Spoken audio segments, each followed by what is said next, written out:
नयनम योगिभिर्ध्यान गम्यम वंदे विष्णुं भवभयहरम सर्वलोकैकनाथम। श्रोते हो, आज आपण अशा एका व्रताची कथा ऐकणार आहोत जे व्रत अजाणतेपणी केले तरी मनुष्याचे नशीब पालटून टाकते।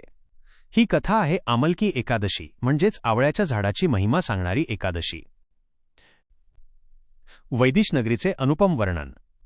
प्राचीन काळी भारतवर्षात वैदिश नावाचे एक अतिशय सुंदर नगर होते। त्या नगराचे वैभव इंद्राच्या अमरावतीसारखे होते। तिथे राहणारा प्रत्येक माणूस सुखी, समाधानी आणि सदाचारी होता। त्या नगरात ना कोणी दरिद्री होता, ना कोणी लोभी। या नगराचा राजा होता चित्रसेन। राजा चित्रसेन हा चंद्रवंशातील अत्यंत पराक्रमी आणि प्रजाहितदक्ष राजा होता। तो स्वतः भगवान विष्णूचा अनन्य भक्त होता। त्याच्या राज्यात एक विशेष परंपरा होती। प्रत्येक एकादशीला संपूर्ण नगर उपवास करायचे, मंदिरात भजन, कीर्तन आणि रात्री जागरण व्हायचे। या भक्तीमुळेच त्या राज्यात कधीही दुष्काळ पडला नाही किंवा कोणालाही अकाली मृत्यू आला नाही। 2. आमलकी आवळा वृक्षाचे गुपित। एका शुभदिनी राजा चित्रसेनने आपल्या कुलगुरूंना, महर्षींना विचारले, हे ऋषीवर, सृष्टीमध्ये अनेक पवित्र वृक्ष आहेत, जसे की तुळस, पिंपळ, वटवृक्ष, पण फाल्गुन महिन्याच्या या शुक्ल पक्षातील एकादशीला केवळ आवळ्याच्या आमलकी झाडाचीच पूजा का केली जाते? याचे मूळ काय?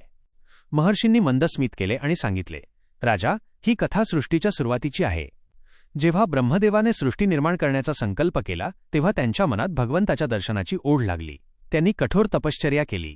त्यांच्या भक्तीने प्रसन्न होऊन जेव्हा भगवान विष्णू चतुर्भुज रूपात प्रकट झाले तेव्हा ब्रह्मदेवाच्या डोळ्यांतून आनंदाचे अश्रू पृथ्वीवर पडले।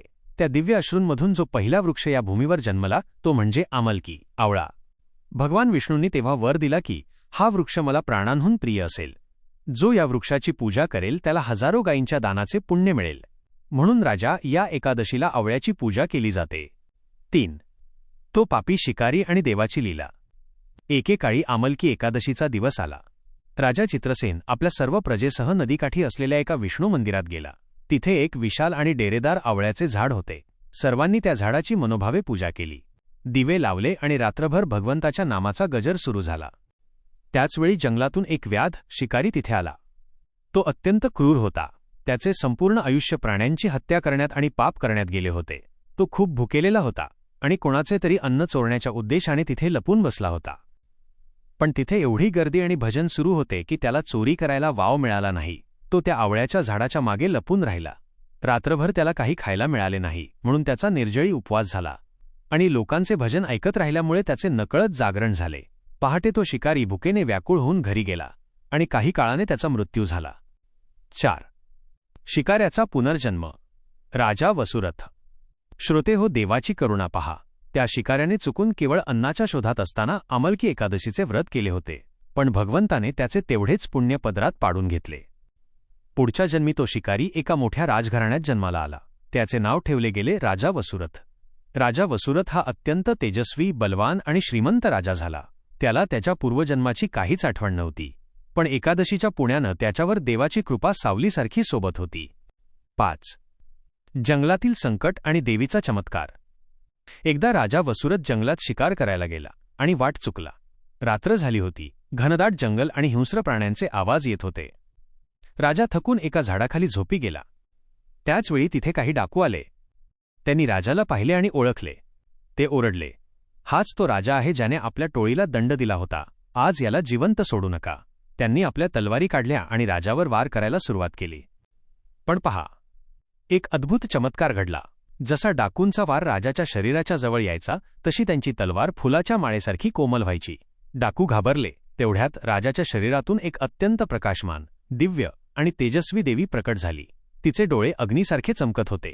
त्या देवीने काही क्षणातच त्या सर्व दुष्ट डाकूंचा संहार केला आणि ती अदृश्य झाली। 6. आकाशवाणी आणि सत्याचा उलगडा।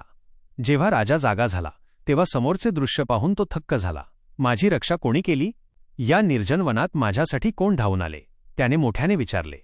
तेव्हा अवकाशातून एक गंभीर आवाज आला, हे राजा वसुरथ, घाबरू नकोस। ही रक्षा दुसरी कोणी नसून तुझ्या पूर्वजन्मीच्या आमलकी एकादशीच्या पुण्याने केली आहे। तू त्या जन्मात अजाणतेपणी आवळ्याच्या झाडाखाली रात्रभर उपवास आणि जागरण केले होतेस।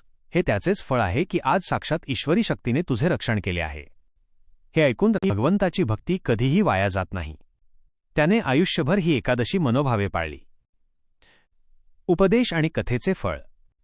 श्रोते हो, या कथेचे सार काय? अजाणतेपणातील पुण्य जर चुकून केलेली भक्ती एवढे फळ देऊ शकते, तर मग आपण जे लोक 1 मार्च 2026 रोजी मनापासून हे व्रत करणार आहोत, आपल्याला किती मोठे फळ मिळेल. आवळ्याचे महत्त्व. या दिवशी आवळ्याच्या झाडाला जल अर्पण करा. शक्य असल्यास आवळा दान करा. हे आरोग्यासाठी आणि सौभाग्यासाठी उत्तम आहे.